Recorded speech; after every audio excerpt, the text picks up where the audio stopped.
गुरु जी। ओम नमः शिवाय। शिव जी सदा सहाय। ओम नमः शिवाय। गुरु जी सदा सहाय। शिव पुराण रुद्र संहिता। भगवान शिव की श्रेष्ठता तथा उनके पूजन की अनिवार्य आवश्यकता का प्रतिपादन। नारद जी बोले, ब्राह्मण प्रजापते, आप धन्य हैं क्योंकि आपकी बुद्धि भगवान शिव में लगी हुई है। विधे आप उन्हें इसी विषय का सम्यक प्रकार से विस्तार पूर्वक वर्णन कीजिए। ब्रह्मा जी ने कहा, तात एक समय की बात है, मैं सब ओर से ऋषियों तथा देवताओं को बुलाकर उन सबको क्षीर सागर के तट पर ले गया, जहाँ सबका हित साधन करने वाले भगवान विष्णु निवास करते हैं। वहाँ देवताओं के पूछने पर भगवान विष्णु ने सबके लिए शिव पूजन की श्रेष्ठता बतलाकर यह कहा कि एक मुहूर्त या एक ही क्षण में जो शिव का पूजन नहीं किया जाता, वही हानि है, वही महान छिद्र है, वही अंधापन है और वही मूर्खता है। जो भगवान शिव की भक्ति में तत्पर हैं, जो मन से उनको प्रणाम और उन्हीं को चिंतन करते हैं, वे कभी दुख के भागी नहीं होते। जो महान सौभाग्यशाली पुरुष, मनोहर भवन, सुंदर आभूषणों से विभूषित स्त्रियां, जितने से मन को संतोष हो, उतना धन, पुत्र पौत्र आदि संतति, आरोग्य, सुंदर शरीर, अलौकिक प्रतिष्ठा, स्वर्गीय सुख, अंत में मोक्ष रूपी फल अथवा परमेश्वर शिव की भक्ति चाहते हैं, वे पूर्व जन्मों के महान पुण्य से भगवान सदा शिव की पूजा अर्चा में प्रवृत्त होते हैं। जो पुरुष नित्य भक्ति परायण हो शिवलिंग की पूजा करता है, उसे सफल सिद्धि प्राप्त होती है तथा वह पापों के चक्कर में नहीं पड़ता। भगवान के इस प्रकार उपदेश देने पर देवताओं ने उन श्री हरि को प्रणाम किया और मनुष्यों की समस्त कामनाओं की पूर्ति के लिए उनसे शिवलिंग देने के लिए प्रार्थना की। मुनि श्रेष्ठ उस प्रार्थना को सुनकर जीवों के उद्धार में तत्पर रहने वाले भगवान विष्णु ने विश्वकर्मा को बुलाकर कहा, विश्वकर्मन, तुम मेरी आज्ञा से संपूर्ण देवताओं को सुंदर शिवलिंग का निर्माण करके दो। अब विश्वकर्मा ने मेरी और श्री हरि की आज्ञा के अनुसार उन देवताओं को उनके अधिकार के अनुसार शिवलिंग बनाकर दिए। मुनि श्रेष्ठ नारद, किस देवता को कौन सा शिवलिंग प्राप्त हुआ, इसका वर्णन आज मैं कर रहा हूँ, उसे सुनो। इंद्र पद्यराग मणि के बने हुए शिवलिंग की और कुबेर सुवर्णमय लिंग की पूजा करते हैं। धर्म पीत मणिमय अर्थात पुखराज के बने हुए लिंग की तथा वरुण श्याम वर्ण के शिवलिंग की पूजा करते हैं। भगवान विष्णु इंद्र नीलमय तथा ब्रह्मा हेममय लिंग की पूजा करते हैं। मुने विश्व देवगण चांदी के शिवलिंग की, वसुगण पीतल के बने हुए लिंग की तथा दोनों अश्विनी कुमार पार्थिव लिंग की पूजा करते हैं। लक्ष्मी देवी स्फटिकमय लिंग की, आदित्यगण ताम्रमय लिंग की, राजा सोम मोती के बने हुए लिंग की तथा अग्निदेव वज्र अर्थात हीरे के लिंग की उपासना करते हैं। श्रेष्ठ ब्राह्मण और उनकी पत्नियां मिट्टी के बने हुए शिवलिंग का, मयासु चंदन निर्मित लिंग का और नागगण मूंगे के बने हुए शिवलिंग का आदर पूर्वक पूजन करते हैं। देवी मक्खन के बने हुए लिंग की, योगीजन भस्ममय लिंग की, यक्षगण दधि निर्मित लिंग की, छाया देवी आटे से बने हुए लिंग की और ब्रह्म पत्नी रतनमय शिवलिंग की निश्चित रूप से पूजा करती हैं। वर्णासुर पारद यहाँ पार्थिव लिंग की पूजा करता है। दूसरे लोग भी ऐसा करते हैं। ऐसे ऐसे शिवलिंग बनाकर विश्वकर्मा ने विभिन्न लोगों को दिए तथा वे सब देवता और ऋषि उन लिंगों की पूजा करते हैं। भगवान विष्णु ने इस तरह देवताओं को उनके हित की कामना से शिवलिंग देकर उनसे तथा मुझ ब्रह्मा से पिनाकपानी महादेव के पूजन की विधि भी बताई। पूजन विधि संबंधी उनके वचनों को सुनकर देव शिरोमणियों सहित मैं ब्रह्मा हृदय में हर्ष लिए अपने धाम में आ गया। मुने वहां आकर मैंने समस्त देवताओं और ऋषियों को शिव पूजा की उत्तम विधि बताई, जो संपूर्ण अभिष्ट वस्तुओं को देने वाली है। भव भक्ति परा ये च भव प्रणचेतसः भव संस्मरणः ये च न ते दुखस्य भाजनः। उस समय मुझ ब्राह्मण ने कहा, देवताओं सहित समस्त ऋषियों, तुम प्रेम परायण होकर सुनो। मैं प्रसन्नतापूर्वक तुमसे शिव पूजन की उस विधि का वर्णन करता हूँ जो भोग और मोक्ष देने वाली है। देवताओं और मुनीश्वरों, समस्त जंतुओं में मनुष्य जन्म प्राप्त करना प्राय दुर्लभ है। उनमें से भी उत्तम कुल में जन्म हो और भी दुर्लभ है। उत्तम कुल में भी आचारवान ब्राह्मणों के यहाँ उत्पन्न होना उत्तम पुण्य से ही संभव है। यदि वैसा जन्म सुलभ हो जाए तो भगवान शिव के संतोष के लिए उस उत्तम कर्म का अनुष्ठान करें जो अपने वर्ण और आश्रम के लिए शास्त्रों द्वारा प्रतिपादित है। जिस जाति के लिए जो कर्म बताया गया है उसका उल्लंघन ना करें। जितनी संपत्ति हो उसके अनुसार ही दान करें। कर्ममय सहस्त्रों यज्ञों से तपोयज्ञ बढ़कर है। सहस्त्रों तपोयज्ञों से जप यज्ञ का महत्व अधिक है। ध्यान यज्ञ से बढ़कर कोई वस्तु नहीं है। ध्यान ज्ञान का साधन है, क्योंकि योगी ध्यान के द्वारा अपने इष्ट देव समरस शिव का साक्षात्कार करता है। ध्यान यज्ञ में तत्पर रहने वाले उपासक के लिए भगवान शिव सदा ही सन्निहित हैं। जो विज्ञान से संपन्न है, उन पुरुषों की शुद्धि के लिए किसी प्रायश्चित आदि की आवश्यकता नहीं है। ध्यान्याय ज्ञात तत्परम नास्ति ध्यानम ज्ञानस्य साधनम यतः समरसम स्वेष्टम योगी ध्यानेन पश्यन्ति यत्र यत्र यथा भक्तिः कर्तव्यम पूजा निधिकम विना पूजन दानादि पातकम न च दूरतः। मनुष्य को जब तक ज्ञान की प्राप्ति ना हो तब तक वह विश्वास दिलाने के लिए कर्म से ही भगवान शिव की आराधना करे। जगत के लोगों को एक ही परमात्मा अनेक रूपों में अभिव्यक्त हो रहा है। एकमात्र भगवान सूर्य एक स्थान में रहकर जलाशय आदि विभिन्न वस्तुओं में अनेक से दिखते हैं। देवताओं संसार में जो जो सत वस्तुएं देखी सुनी जाती हैं वह पर ब्रह्मा शिव ही रूप है। ऐसा समझो, जब तक तत्व ज्ञान न हो जाए तब तक प्रतिमा की पूजा आवश्यक है। ज्ञान के अभाव में भी जो प्रतिमा पूजा की अवहेलना करता है उसका पतन निश्चित है। इसलिए ब्राह्मणों, यह यथार्थ बात सुनो। अपनी जाति के लिए जो कर्म बताया गया है उसका प्रयत्न पूर्वक पालन करना चाहिए। जहाँ जहाँ यथावत भक्ति हो उस आराध्य देव का पूजन आदि अवश्य करना चाहिए, क्योंकि पूजन और दान आदि के बिना पातक दूर नहीं होते। जैसे मैले कपड़े में रंग बहुत अच्छे से नहीं चढ़ता, किंतु जब उसे धोकर स्वच्छ कर लिया जाता है तब उस पर रंग अच्छी तरह चढ़ते हैं। उसी प्रकार देवताओं की भली भांति पूजा से जब त्रिविध शरीर पूर्णतः निर्मल हो जाता है तभी उस पर ज्ञान का रंग चढ़ता है और तभी विज्ञान का प्रकाट्य होता है। जब विज्ञान हो जाता है तब भेदभाव की निवृत्ति हो जाती है। भेदभाव की संपूर्णतः निवृत्ति हो जाने पर द्वंद्व दुख दूर हो जाते हैं और द्वंद्व दुख से रहित पुरुष हो जाता है। मनुष्य जब तक गृहस्थ आश्रम में रहे तब तक पांचों देवताओं की तथा उनमें श्रेष्ठ भगवान शंकर की प्रतिमा का उत्तम प्रेम के साथ पूजन करे, अथवा जो सबके एकमात्र मूल हैं उन भगवान शिव की पूजा ही सबसे बढ़कर है, क्योंकि मूल के सींचे जाने पर शाखा स्थानीय संपूर्ण देवता स्वतः तृप्त हो जाते हैं। अतः जो संपूर्ण मनोवांछित फलों को पाना चाहता है वह अपने अभीष्ट की सिद्धि के लिए समस्त प्राणियों के हित में तत्पर रहकर लोक कल्याणकारी भगवान शंकर का पूजन करे। जय गुरु जी। शुक्राना। जय गुरु जी। शिव पुराण रुद्र संहिता। ब्रह्मा जी कहते हैं, अब मैं पूजा की सर्वोत्तम विधि बता रहा हूँ जो समस्त अभीष्ट तथा सुखों को सुलभ कराने वाली है। देवताओं तथा ऋषियों, तुम ध्यान देकर सुनो। उपासक को चाहिए कि वह ब्रह्म मुहूर्त में शयन से उठकर जगदम्बा पार्वती सहित भगवान शिव का स्मरण करे तथा हाथ जोड़कर मस्तक झुकाकर भक्तिपूर्वक उनसे प्रार्थना करे। देवेश्वर उठिए उठिए, मेरे हृदय मंदिर में शयन करने वाले देवता उठिए।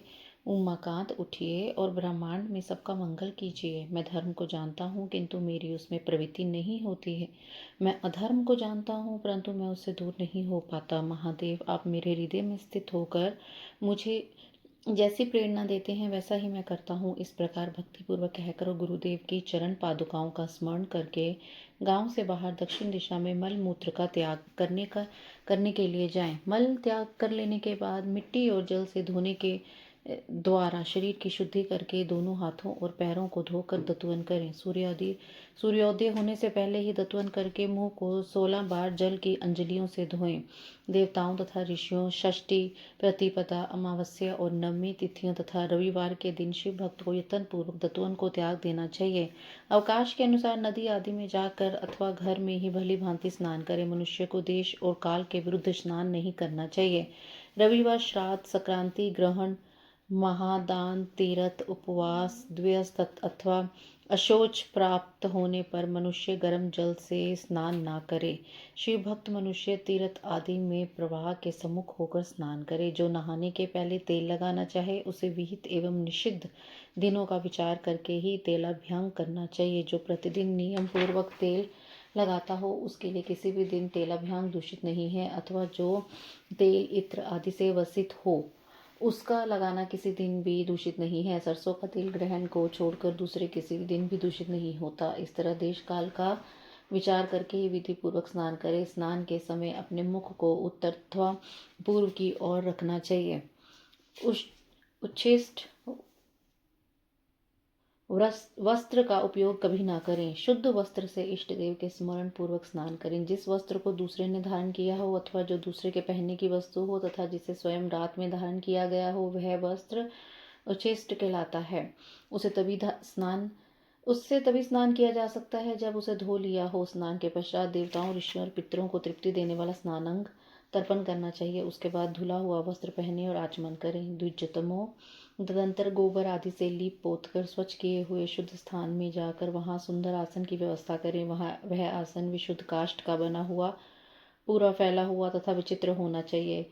ऐसा आसन संपूर्ण अभीष्ट तथा फलों को देने वाला है। उसके ऊपर बिछाने के लिए यथायोग्य मृग चर्म आदि ग्रहण करें।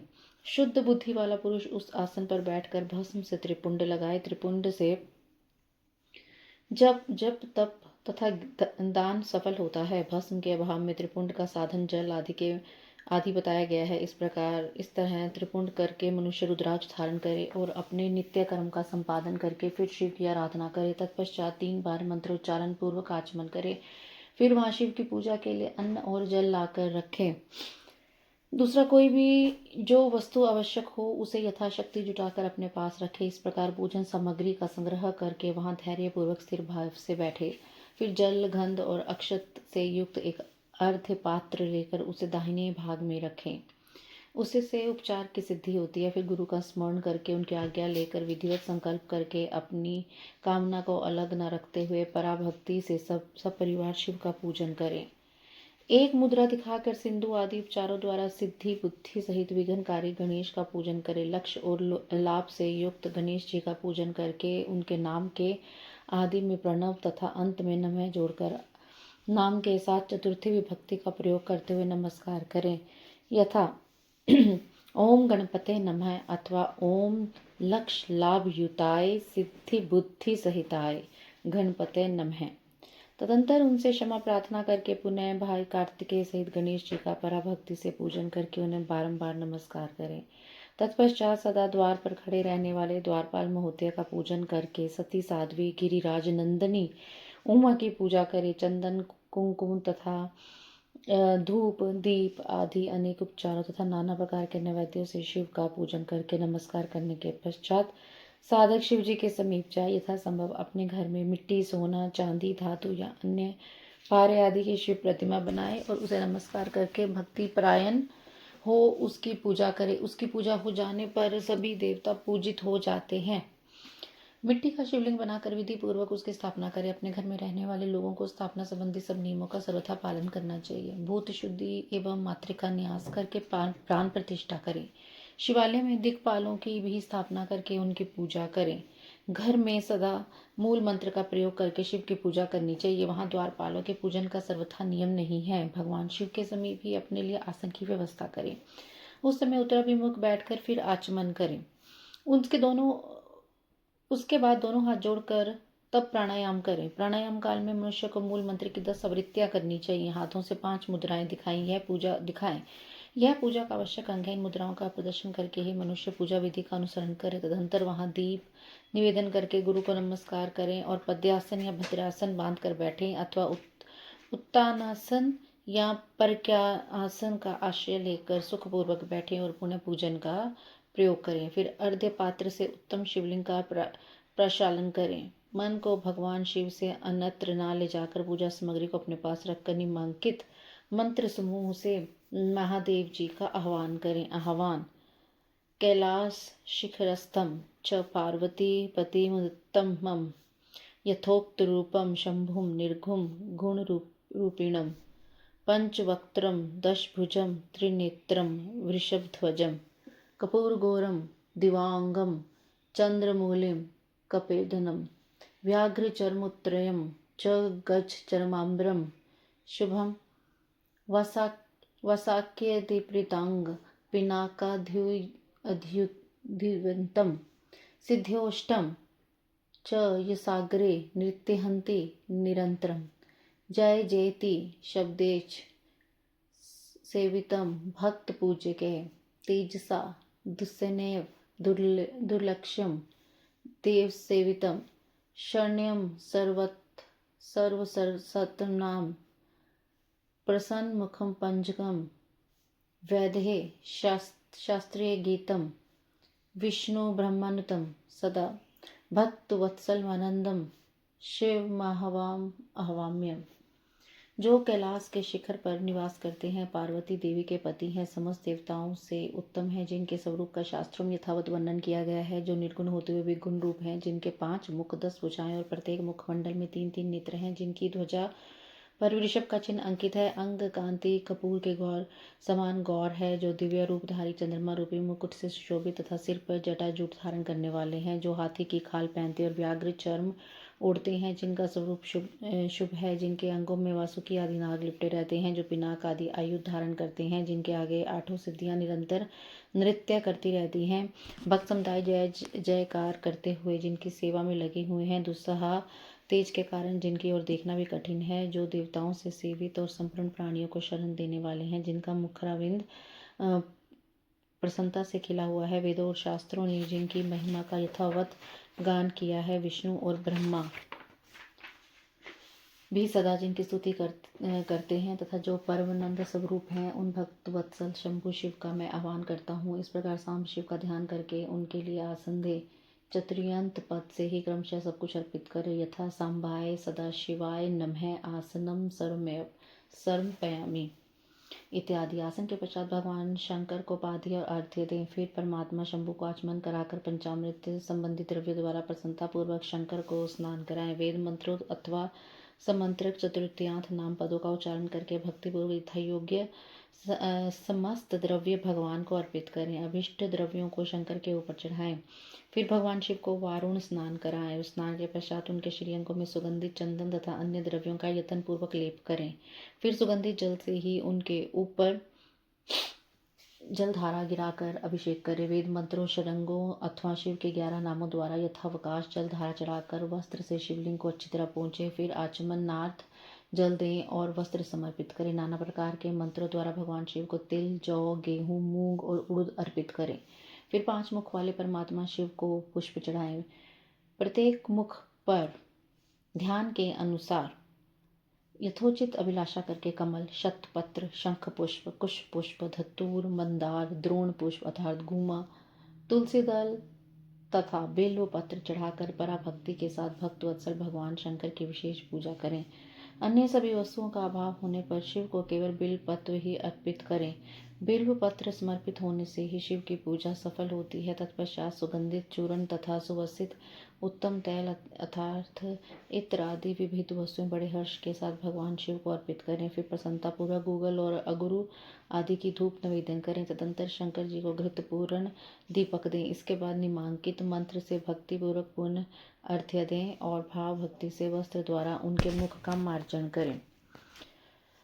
अर्घ्य मंत्र: रूपम देहि यशो देहि भोगम देहि च शंकर, भुक्ति मुक्ति फलम देहि घृतवार्ध्यम नमोस्तुः ते। प्रभु शंकर, आपको नमस्कार है। आप इस अर्घ्य को स्वीकार करके मुझे रूप दीजिए, यश दीजिए, भोग दीजिए तथा भोग और मोक्ष रूपी फल प्रदान कीजिए। इसके बाद भगवान शिव को भांति भांति के उत्तम नैवेद्य अर्पित करें।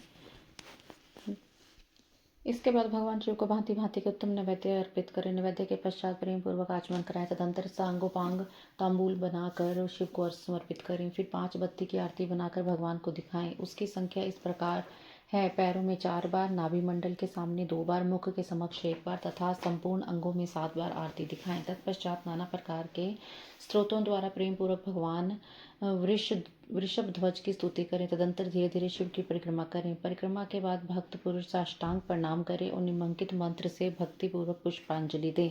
पुष्पांजलि मंत्र: अज्ञानदधि वा ज्ञानादत पूजादिकं मया कृतं तदस्तु सफलं कृपया तव शंकर, तावकस्तव दगत प्राणस्तव सचिताहं सदा मृड इति विज्ञाय गौरीश भूतनाथ प्रसीद मे। भूमौ स्खलितपादानां भूमिरिवेलम्बनं त्वयि जाता प्रधानम त्वमेव शरणं प्रभो।